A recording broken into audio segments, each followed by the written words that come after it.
제가 가지고 있는 개역개정 성경은 신약 147쪽 요한복음 4장 20절부터 26절까지 한 목소리로 합독하도록 하겠습니다.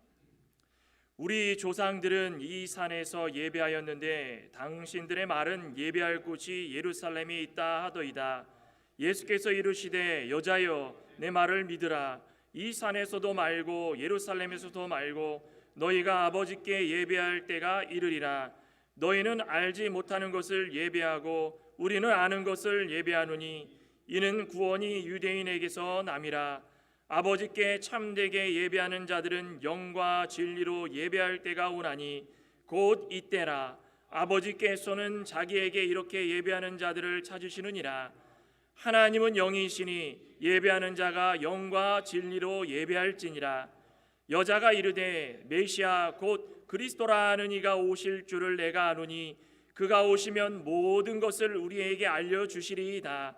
예수께서 이르시되 내게 말하는 내가 그라 하시니라. 아멘. 자, 오늘은 지금 계속 이 10가지 계명에 대해서 말씀을 나누고 있습니다. 사실은 요즘 21세기의 10가지 계명을 말씀을 드리다 보면 좀 싫어하고 거부하는 마음들이 참 큽니다. 그만큼 세대가 변했고 그만큼 과거와 지금은 별개다라고 생각하는 분들이 많기 때문입니다. 계명 하나하나를 놓고 뉴스 보니까 어느 주인가요? 미네소타인가요? 어느 주에는 학교에다가 10계명을 걸도록 뭐 협의가 됐다 뭐 이런 식으로 기사도 놓은 걸 봤는데, 미국이라면은 기독교 국가이기 때문에 당연시 여겼었던 게 이제는 그러지 못하다. 그러니까 얼마나 마음 아픈 현실입니까? 10계명은 당연히 우리 주변에 늘 있으면서 하나님께서 우리에게 원하시는 것이 무엇인지를 계속 되뇌이고 지키지 못하면 회개하고 양심에 꺼리낌이 생기고, 근데 그런 게 우리 주어주신 10가지 계명 아니겠습니까? 근데 10가지 계명을 학교에다 건다 그러니 뭐 난리를 치고 반대 세력들은 어떻게 그럴 수 있냐고 그러고 법적으로 소송하고 우리 아이들의 종교를 지켜달라고 그러고, 그만큼 미국이 변했다는 것입니다. 우리는 어떠한가? 10가지 계명을 나누고 있지만 오늘 특별히도 이 두 번째 계명에 대해서 계속 하고 있는데, 오늘은 말씀의 제목이 너를 위하여 새긴 우상을 만들지 말라입니다. 우리 같이 한번 따라해 볼까요? 너를 위하여 새긴 우상을 만들지 말라. 너를 위하여 새긴 우상을 만들지 말라. 우리 10계명 찬송가 뒤편에 나와 있죠? 잠깐 펴볼까요? 찬송가 뒤편에 보면 2계명이 나와 있는데, 2계명을 보면 우리 같이 한번 좀 2계명을 읽어보겠습니다. 제2는 하면서 같이 한번 읽어볼게요. 다 펴보시고, 자 시작하면은 제2는 하면서 시작하면 됩니다. 자 시작. 제2는 너를 위하여 새긴 우상을 만들지 말고 또 위로 하늘에 있는 것이나 아래로 땅에 있는 것이나 땅 아래 물속에 있는 것에 어떤 형상도 만들지 말며 그것들에게 절하지 말며 그것들을 섬기지 말라. 나 내 하나님 여호와는 질투하는 하나님이신즉 나를 미워하는 자의 죄를 갚되 아버지로부터 아들에게로 3, 4대까지 이르게 하거니와 나를 사랑하고 내 계명을 지키는 자에게는 1000대까지 은혜를 베푸느니라. 아멘. 이 계명의 핵심이 무엇입니까? 좀 읽어보셨겠지만 이 계명의 핵심은 하나님 외에 그 어떤 우상도 만들거나 만들어서 섬겨서는 안 된다. 이게 핵심입니다. 그런데 우리가 놓치지 말아야 될 것은 이 계명도 또 10가지 계명도 모든 나머지 9가지 계명을 포함해서 10가지 모든 계명도 다 하나님께서 우리의 삶을 제한하고 억압하는 것처럼 보여도 그게 사실입니까? 오늘 이 계명 마지막 부분에 뭐라고 말씀하십니까?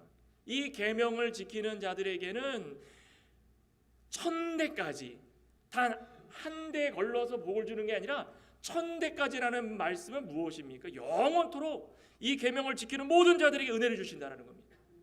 이게 핵심입니다. 우리는 계명을 지키는 건 당연한 건데 하나님께서 거기다가 보너스로 은혜까지 주신다고 그러는데 얼마나 감사합니까?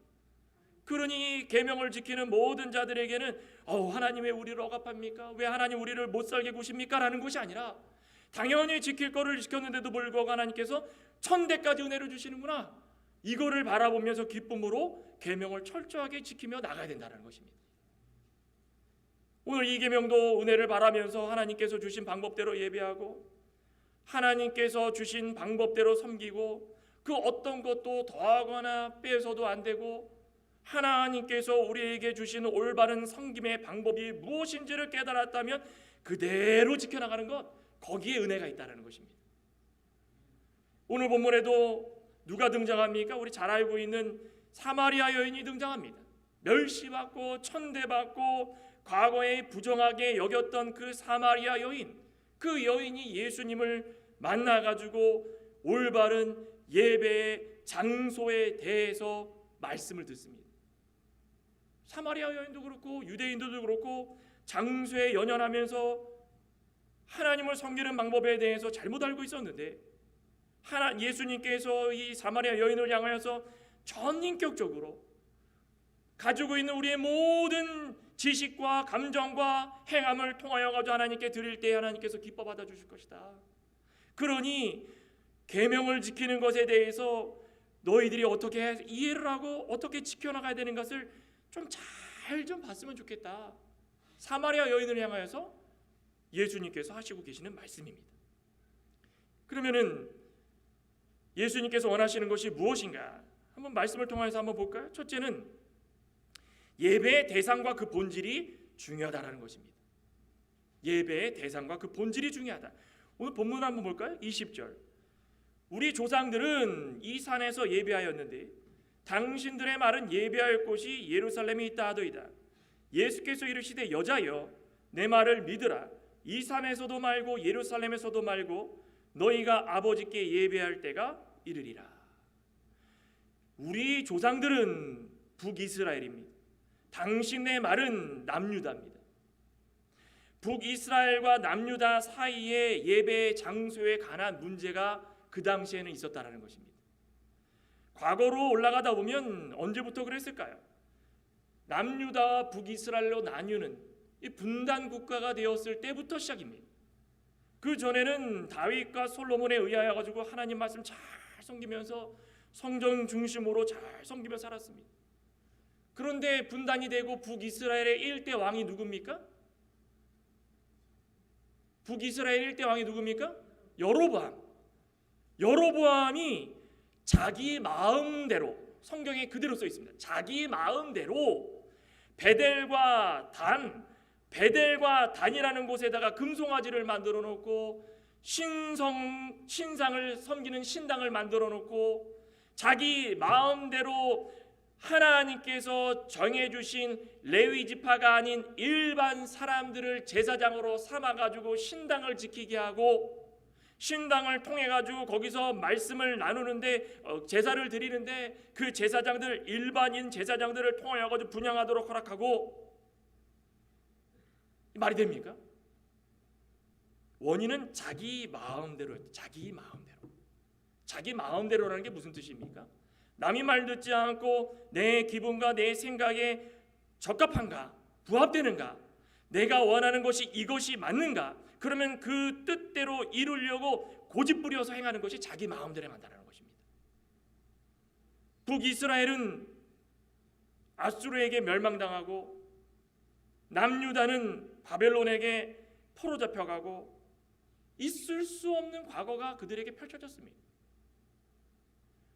그런데 남유다가 포로 귀환한 이후에 하나님께서 약속대로 은혜를 베풀어 주셔서 이제 너희들이 성전을 다시 한번 쭉 재건을 해가지고 내가 그곳에서 함께 있으면서 너희들에게 복을 줄 것이다. 그래서 수룹바벨을 통하여 가지고 성전을 재건을 합니다. 재건하려고 딱 왔는데 누가 쫓아옵니까? 사마리아 사람들이 여보시오 성전을 짓는다는 얘기를 들었는데 우리도 좀 참여하게 해주십시오. 수룹바벨이 뭐라고 그랬습니까? 아이고 우리가 1순위 모자랐는데 잘 됐습니다. 어서 오십시오. 그랬습니까? 안 됩니다. 단칼에 거절했습니다. 사마리아 사람들이 그 거절함을 듣고선 화가 나가지고 시시때때로 성전 짓는 걸 방해했습니다. 왜 수르바벨을 허락하지 않았을까요? 사마리아 사람들을 잘 보라는 것입니다. 북이스라엘에게 멸망당한 이후에 하나님의 뜻을 섬기지 않아서 완전하게 그들이 흩어집니다. 흩어진 것뿐이었습니까? 북이스라엘 가운데에 아수르가 이방 사람들을 심어놔가지고 그들에게 이방 사람들과 결혼하도록 해서 사마리아 사람이라는 말만 들으면은 다 혼합인, 다 그들은 우상을 섬기면서 다른 이방 사람과 결혼한 타협의 종족들, 족속들, 인정받지 못하는 사람들, 그런 사람들로 남아졌다라는 것입니다. 그러니 그들의 삶이 호락호락했겠습니까? 왜 여기 지금 사마리아인이 예수님을 만날 그 당시에도 몰래 물들어왔겠습니까? 사람들이 볼 때마다 사마리아인들은 손가락질하는 것입니다. 저 혼합종들, 아예 취급도 안 해줬습니다. 아예 영어로는 멍거리라고 그런 얘기를 들은 것 같은데, 다 뒤섞여가지고 인종적으로 아예 인정받지 못하는 그런 사람들로 자랐던 사마리아인들입니다. 그래서 성경적으로 보면 사마리아인은 어떤 사람입니까? 이방과 섞여서 하나님과 우상을 겸하여서 섬기는 타협과 혼합의 대표라는 것입니다. 사마리아인들. 그러니 사마리아인들이 와가지고 성전 좀 짓게 해주십시오, 성전 좀 짓게 해주십시오 그러면은 오십시오라고 받아줘야 되겠습니까? 수르바벨은 그걸 알았다라는 것입니다. 에스더 4장이죠. 에스더 4장 1절에 구약의 에스더 753쪽에 4장 1절에 보면 에스더가 아니에요. 에스라죠. 에스라. 죄송합니다. 에스라 4장 1절. 4장 1절에 보면 사로잡혔던 자들의 자손이 이스라엘의 하나님 여호와의 성전을 건축한 다음을 유다와 베냐민의 대적이 듣고, 누굽니까? 사마리아인들입니다. 수르바벨과 족장들에게 나와 이르되 우리도 너희와 함께 건축하게 하라. 우리도 너희와 같이 너희 하나님을 찾노라. 아수르 왕 에살핫돈이 우리를 이르러 오게 한 날부터 우리가 하나님께 제사를 드리노라 하니, 수르바벨과 예수아와 기타 이스라엘 족장들이 이르되 우리 하나님의 성전을 건축하는 데는 너희는 우리와 상관이 없다. 얼마나 냉정합니까? 얼마나 냉정합니까?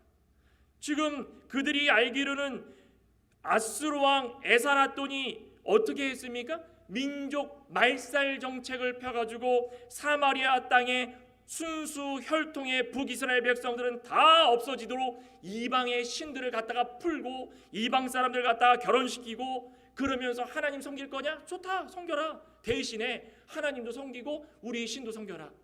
하나님 섬기면서 동시에 이방 신을 섬기도록 다 허용했는데 그들이 와가지고 성전을 짓는데 도와달라, 안 된다라는 것입니다.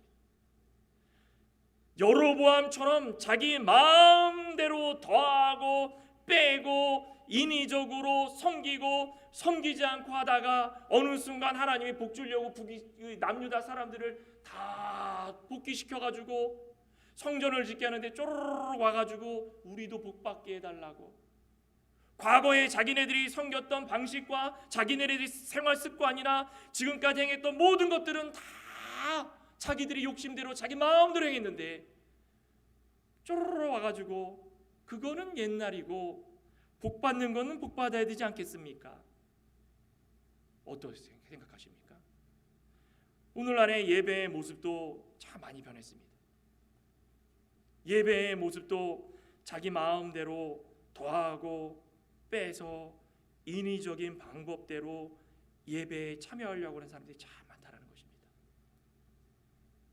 우리가 전통도 중요하지만 하나님께서 우리에게 원하시는 것이 무엇인지를 기억한다면 하나님께서 바라는 바대로 말씀대로 예배를 드릴 때마다 수없이 사마리아와 같은 사람들이 우리에게 원하는 것이 있습니다.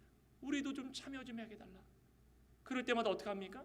참여하면 그들이 섬겼던 이방신들이 생각이 납니다. 이렇게도 했으면 좋겠고 저렇게도 했으면 좋겠고 우리는 다 같이 모여가지고 예배를 드리는데 왜 굳이 너희들 방식대로만 하느냐? 그러면서 수없이 많은 유혹과 타협과 혼합이 일어납니다. 그럴 때마다 어떻게 되겠습니까? 수룹바벨과 같은 마음이 우리 마음속에 있어야 된다는 것입니다. 변하지 않게 하여 주시옵소서. 변하지 않게 하여 주시옵소서. 수룹바벨이 거절한 사마리아인들은 그 이후에 그리심산에다가 성전을 세워놓습니다. 우리는 안 되겠다. 우리는 우리 나름대로 그리심산에다가 성전을 세워놓고 여기다 예배를 드려야 되겠다. 반면에 너무 답답한 것은 이 유대인들입니다. 유대인들. 하나님께서 이렇게까지 다 인도해 주셨는데 예루살렘을 고집하고 예루살렘 성전에 지어가지고 여기가 아니면 안 되겠다라고 예루살렘에서 예배드리는 이 유대인들도 그렇다라는 것입니다. 답답하죠? 사마리아인들은 사마리아인대로 다 흩어져가지고 이방에 다 타협하고 혼혈적으로 살기 때문에 어느 순간 이성적으로는 그럴 수도 있다라고 생각하지만 유대인들은 그것을 고집하면서 다 정지하는 것입니다. 안 돼, 안 돼, 안 돼. 여기가 아니면 안 돼. 여기가 유일한 장소야라고 이야기를 하고 있다는 것입니다. 그때 예수님께서 이 여인을 만나면서 뭐라고 그럽니까? 아버지께 예배할 때가 이르리라. 우리 20절 21절 다시 한번 볼까요? 우리 조상들은 이 산에서 예배하였는데 당신의 말은 예배할 곳이 예루살렘에 있다 하더이다. 예수께 이르시되 여자여 내 말을 믿으라. 내 말을 믿으라. 이게 중요한 것입니다. 믿어야 되는 거예요. 믿어야 돼. 이 산에서도 말고 예루살렘에서도 말고 너희가 아버지께 예배할 때가 이르리라. 무슨 말씀이겠습니까? 아버지께 말씀을 통해 가지고 가르쳐 주신 대로 하나님만 예배하고 하나님만 섬기고 자기의 마음대로 하는 것이 아니라 자기의 생각대로 하는 것이 아니라 자기의 방법대로 하는 것이 아니라 하나님께서 원하시는 대로 말씀대로 할 때가 그때가 우리 가운데에 온다라는 것입니다.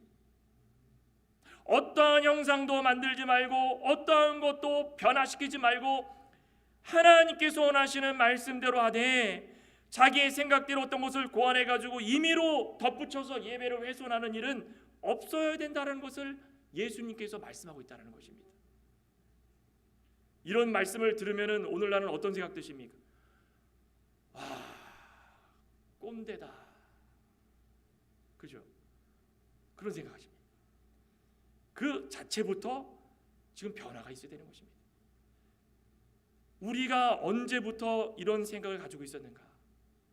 우리 레위기 잠깐 볼까요? 레위기 1장에 보시면요. 레위기 1장에 보면 5대 제사가 나옵니다. 5대 제사가 나오는데 거기 1장 2절 3절에 보면 147쪽입니다. 레위기 1장 2절 3절에 보면 이스라엘 자손에게 말하여 이르라 너희 중에 누구든지 여호와께 예물을 드리려거든 가축 중에서 소나 양으로 예물을 드릴지니라 그 예물이 소의 번제이면 흠없는 수컷으로 회막문에서 여호와 앞에 기쁘게 받으시도록 드릴지니라. 자, 여기에 지금 모세에게 명령하신 내용이 나옵니다. 번제를 드리려고 갖고 오는 모든 제사들은 두 가지입니다. 첫째는 무엇입니까? 여호와께 예물을 드려야 되고 둘째는 무엇입니까? 여호와 앞에 기쁘게 받으시도록 드려야 된다. 이 두 개입니다. 두 가지. 거기에 너희들이 마음대로 원하는 대로 갖고 오고 싶은 대로 갖고 와라 되어 있습니까? 아닙니다. 하나님께서 정해주신 대로 하나님 앞에 가지고 나와서 하나님께서 기쁘게 받으시도록 드려야 된다. 구약은요 예수 그리스도가 아직 오시지 않을 때입니다. 그래서 어느 때보다도 행위가 중요했습니다. 어느 때보다도 행동이 중요했습니다. 하나를 드리더라도 정성껏 하나님께 드리는 것이 중요했습니다. 그 제사를 통해 가지고 자신이 얼만큼 하나님의 말씀을 순종하고 있는가가 판가름이 됩니다. 얼만큼 정성껏 드리느냐, 얼만큼 깨끗한 걸 드리느냐, 얼만큼 하나님께서 원하시는 걸 드리느냐. 그런데 신약으로 넘어오면서 예수님께서 그 과거의 언약을 다 몸소 성취해 주심으로 말미암아 행위가 중요한 것이 아니라 이제는 예수님께서 우리에게 원하시는 대로 믿고 섬기고 따르는 것이 중요하게 됐다는 것입니다. 행위의 상징이었던 성막과 성전이 이제는 다 어떻게 됐습니까? 개개인의 몸에 다 들어가져 있는 겁니다. 우리 고린도전서 3장 16절에 뭐라고 되어 있습니까? 너희는 알지 못하느냐? 너희의 몸은 성령이 거하시는 전이니라. 이제는 과거의 이런 모든 행위들은 다 예수님께서 완전하게 성취를 해주심으로 말미암아 온전하게 되었지만, 그렇다고 없어진 것이 아니라 이제는 우리의 몸, 개개인의 몸으로 다 들어가게 된 것입니다. 그 우리 안에 성전이 있으면은 예배에 오는 성도가 어떻게 해야 되는가?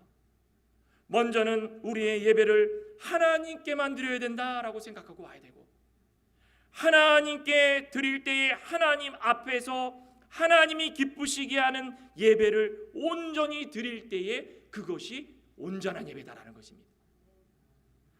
하나님께서 우리에게 주시는 이 온전한 예배를 잘 드릴 때에 천대까지 은혜를 베풀어 천대까지. 오늘날의 이 장소적인 이 건물, 이 장소적인 개념의 교회는 어떤 의미를 가지고 있습니까? 세상에서 영적 싸움을 하던 성도들이 지친 몸으로 예수 그리스도의 지식과 예수 그리스도의 은혜 안에 들어오려고 이곳에 와가지고 서로 격려하고 아픔이 있는 사람끼리 위로하고 그것을 통하여 가지고 하나님 앞에서 온전한 공동체를 세워나가는 데에 목적이 있기 때문에 이 건물이 중요한 것이 아니라 우리 개개인의 마음속에 무슨 마음을 품고 교회에 오는가, 그것이 중요하다는 것입니다. 딱 교회에 왔는데 아이고 교회가 무슨 창고 같냐, 교회가 무슨 이렇게, 아이고, 그것부터가 어떤 마음을 품기 시작하는 것입니까? 자기 마음대로 이것을 좀 꾸며야 되겠다라는 생각이 들어오기 시작했다는 것입니다. 그게 아닙니다. 아무리 창고 같더라도, 아무리 무너져가는 건물일지라도, 아무리 들판이라도, 아무리 빈들이라도, 아무리 계단의 장막과 같이 허물어져가고 냄새나고 아무것도 없는 곳이라도 성도가 들어가서 거기서 하나님께, 하나님 앞에 하나님이 기쁘신 예배를 드리면 거기가 기쁨의 장소가 되는 것이고, 거기가 예배의 장소가 되는 것이고, 거기서부터 온전한 예배가 시작이 돼서 기쁨과 즐거움이 공존할 수 있다는 것입니다. 믿으십니까? 요즘에 우리 한국 교회 보면은 대형 교회들은 너무 교회 이 눈에 보이는 이 시각적인 교회를 꾸미는데 혈안이 돼 있습니다. 그렇게 안 하면 성도들이 안 옵니다. 안 옵니다. 우리는 멋지게 꾸미는 것보다 더 중요한 것이 마음을 꾸미는 일인 줄 믿습니다. 마음은 꾸며서 하나님께서 온전하게 예배를 받아주고, 그것이 중요하다는 것입니다. 둘째로 볼 수 있는 것은 영과 진리로 예배하는 것입니다. 영과 진리로 예배하는 것. 영과 진리로 예배. 오늘 권호걸 목사님이 기도 중에도 말씀하셨죠. 신령과 진정으로 예배하는 것이 우리에게 중요하다. 오늘 본문의 22절에 이제 대화가 이루어집니다. 너희는 알지 못하는 것을 예배하고, 그렇죠, 그리심산에다가 성전을 지어놓고 유대인들은 예루살렘에 성전을 지어놓고 우리가 맞다, 너희가 맞다, 알지 못하기 때문에 예배했다라는 것입니다. 우리는 아는 것을 예배하노니 이는 구원이 유대인에게서 남이라. 아버지께 참되게 예배하는 자들은 영과 진리로 예배할 때가 오나니 곧 이때가 아버지께서 자기에게 이렇게 예배하는 자들을 찾으시도록 허락한 때이니라.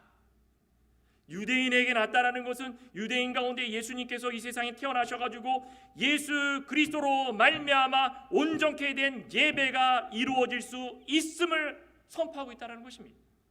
예수 그리스도로 말미암아 온전케 된 예배는 무엇입니까? 영과 진리로 예배하는 것이다. 아버지께 참되게 예배할 때가 오나니 그때는 영과 진리로 예배할 것이다. 영과 진리로 예배한다는 것이 어떤 뜻입니까? 영이 깨어있다는 것입니다. 영이 깨어있는 게 무슨 말입니까? 늘 살아가면서 말씀을 기억하려고 그러고, 어떤 적용하려고 하는 그런 문제가 있으면 말씀을 기준으로 하려고 하고, 말씀을 묵상하고 메디테이션이라고 그러죠. 우리는 막 요가할 때만 메디테이션 찾지 말고, 우리 말씀을 묵상할 때 언제나 우리 가운데에 몸이 힘들고 직장 생활이 어렵고 가정이 어려움이 있으면 항상 말씀을 묵상하고 있는 겁니다. 이게 영이 깨어 있는 겁니다. 하나님과 늘 교제 나누려고 하고, 진리 가운데서 벗어나지 않으려고 하고, 진리이신 예수님을 따라가려고 하고, 본받으려고 하고, 사랑이신 예수님을 본받으려고 하고, 거짓이나 어떤 꾸밈 없이 순수한 마음으로 예수 그리스도를 믿는 것, 그것이 영과 진리로 예배를 드리는 마음이라는 것입니다. 우리는 다 그렇게 드리고 계시죠? 우리 레위기 1장 계속 보시면은 제사의 방법 중에 번제가 나옵니다. 다른 제사도 그렇지만 번제가 대표적으로 제사를 드릴 때 그 방법이 명확하게 나와 있는데, 흠없는 제물을 가지고 나와라. 흠없는 제물을 가지고 나오면 그 다음에는 수컷을 가지고 나와라. 흠없는 제물은 어떤 의미를 갖고 있습니까? 하나님 말씀을 지키고 나갈 때마다 죄가 덕지덕지 붙어있는 것 떼고 나오라는 것입니다. 회개하라는 것입니다. 그 다음에 수컷이라는 건 무엇입니까? 남성성을 강조하는 것입니다. 강인함, 대표성. 그러니 이 수컷을 가지고 나오되 흠없는 것을 가지고 나와라 라는 것은 언제나 마음이 준비가 되어 있고, 언제나 몸으로 하나님께 드리려고 하고, 하나님을 믿는 것에 강한 의지가 있고, 언제 어디서나 다짐할 수 있는 몸으로 하나님 앞에 나오라는 것입니다. 그 다음에 뭐 했습니까? 가죽을 벗깁니다. 각을 뜹니다. 제단 위에 불사릅니다. 가죽을 벗기는 게 무엇입니까? 각을 뜨는 게 무엇입니까? 불사르는 게 무엇입니까? 벗겨내가지고 완전하게 태워가지고 연기로만 하나님께 드리는 것입니다. 가죽을 벗긴다는 게 무엇입니까? 자기를 부인하는 것입니다. 자기에게 있는 모든 것, 욕심들, 자기 마음대로 했던 것, 그거 다 부인하고 자신의 죄까지도 태우듯이 하나님께 기도와 예배를 통하여서 강하게 하나님께 드리는 것입니다. 일주일 동안 사는 동안에 내가 하나님께 제대로 못하고 있다.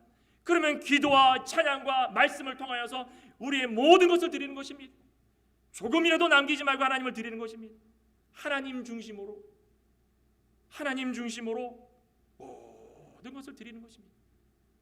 하나님은 우리를 다 보고 계십니다. 그렇습니까? 우리 시편 한번 볼까요? 시편 51편. 하나님은 사무엘 선지자를 통하여 가지고 다윗을 이스라엘의 왕을 세울 때도 그랬지만 늘 중심을 보시는데, 시편 51편 6절에 보면 뭐라고 되어 있습니까? 보소서 주께서는 중심이 진실하심을 원하십니다. 내게 지혜를 은밀히 가르치시리라. 하나님은 중심이 어떤 자를 원하신다 했습니까? 진실, 거짓이 없고 꾸밈이 없고 순수한 아이와 같은 자들. 우리 민수기 3장에 보면은 아론의 아들 2명이 나오죠. 누굽니까? 누구예요? 나답과 아비후. 뭐 했습니까 이들이? 아니, 아론은 대제사장입니다. 대제사장의 후계자로서 살아가는 동안에 얼마만큼 배우고 또 배우고 영적으로 깨어가지고 기도하고 해야 되겠습니까? 그런데 제단에 아파가지고 다른 불을 드렸어요. 다른 불을 드렸는데 다른 불이 영어로 봤더니 프로페인입니다.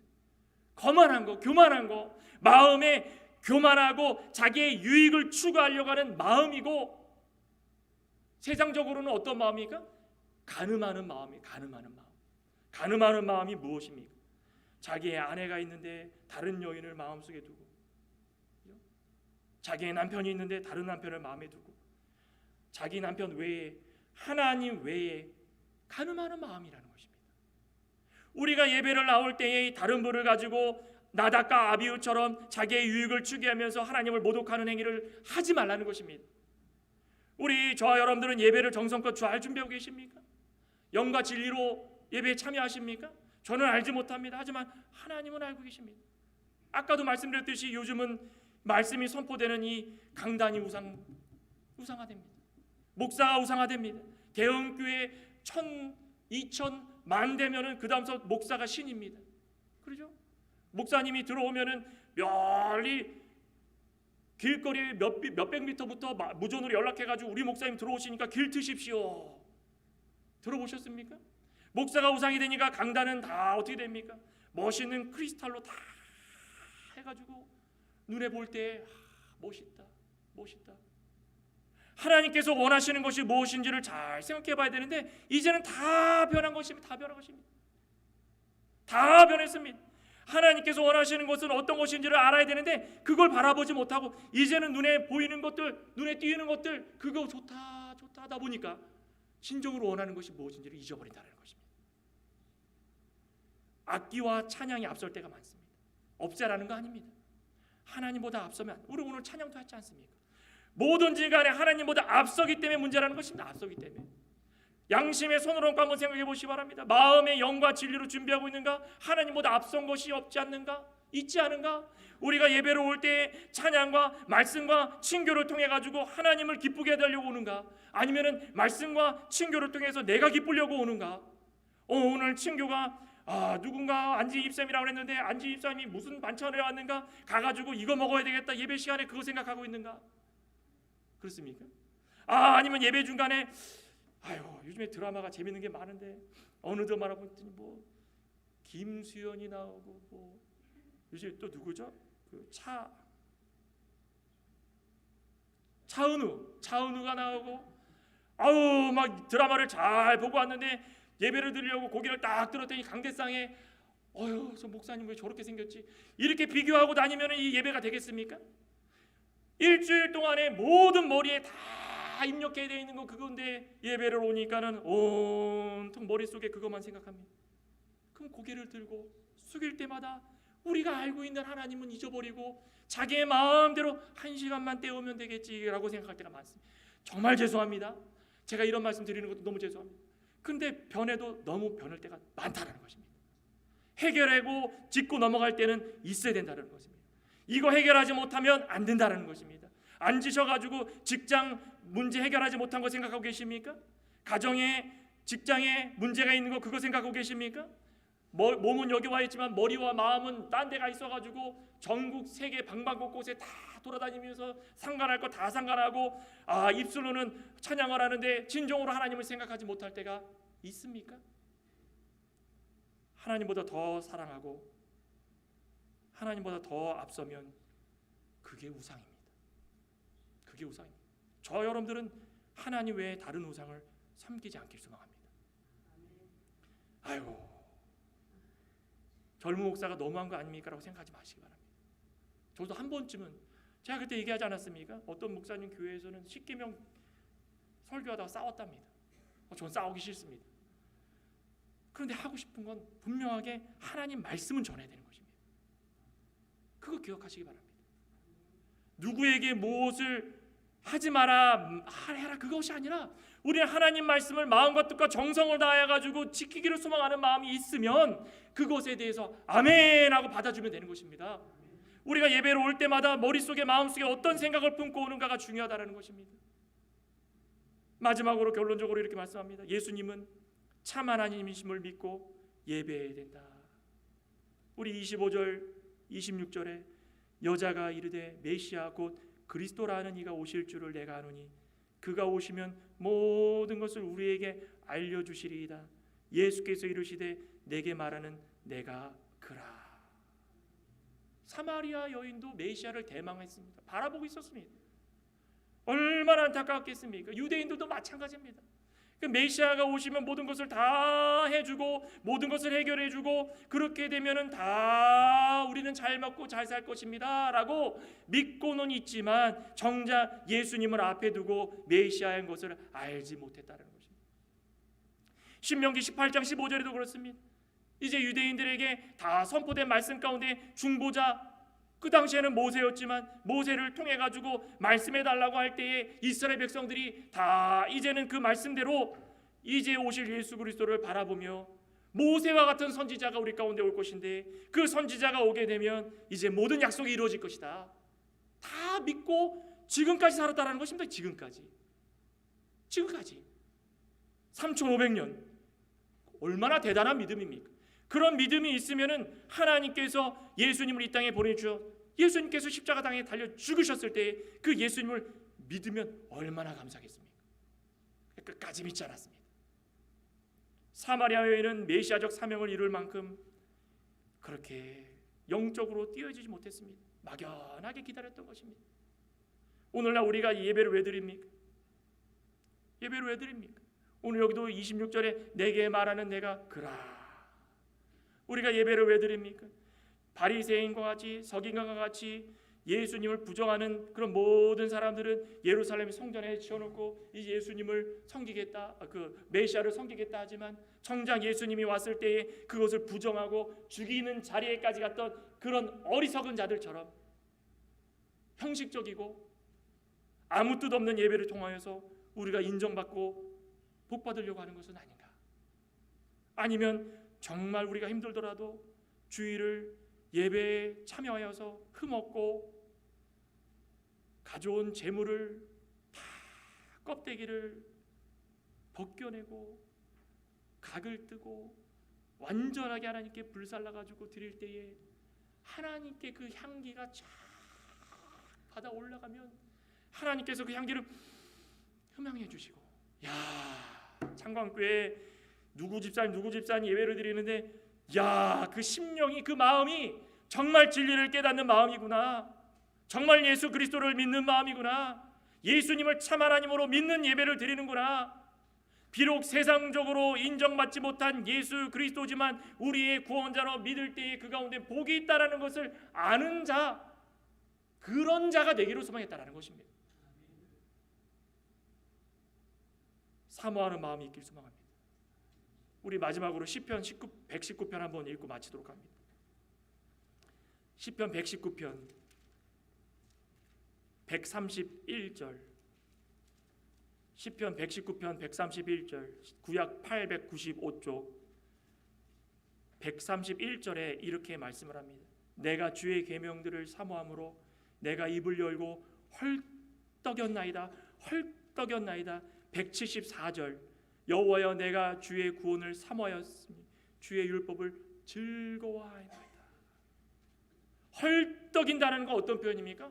아기가 갓난아기가 엄마 젖을 먹기 위해 가지고 입을 쫙 벌리고 이겁니다.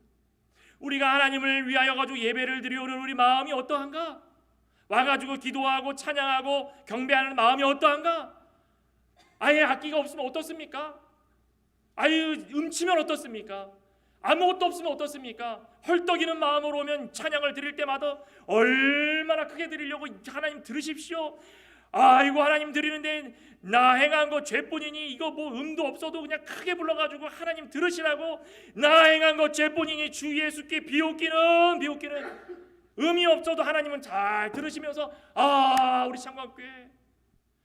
창광교회 누구 이렇게 사모하는 마음으로 헐떡이고 있구나, 이게 진정한 예배고 하나님 드리는 예배구나, 믿으십니까? 저는 이 예배를 준비하면서, 말씀을 준비하면서 저도 많이 돌아봤습니다. 정말 예배가 꾸밈없는 진짜 하나님 앞에 드리는 예배인가? 하나님보다 앞선 것이 있지 않은가? 반드시 기억하고, 너를 위하여 새긴 우상을 만들지 말라고 해서 어떤 것을 새겨놓고 그것만 우상이다 생각하는 것이 아니라, 하나님보다 먼저 생각했던 것들이 있다면 우리 가운데에 신령과 진정한 마음으로 하나님을 향하여서 온전한 예배를 드리기 위해 헐떡일 수 있는 우리의 심령, 우리의 믿음이 되기를 간절히 소망합니다. 기도하시겠습니다. 하나님 감사합니다. 사마리아 여인이 몰라서 그랬습니다. 몰라서 조상들이 그리심산에서 예배만 드리라고 했다고, 또 유대인들은 예루살렘 산에서만 하나님을 섬기라고 했다고, 서로 싸우고 자신들이 옳으니 그르니 시간 낭비를 한 것이 너무나도 불쌍하지만 몰라서 그랬습니다.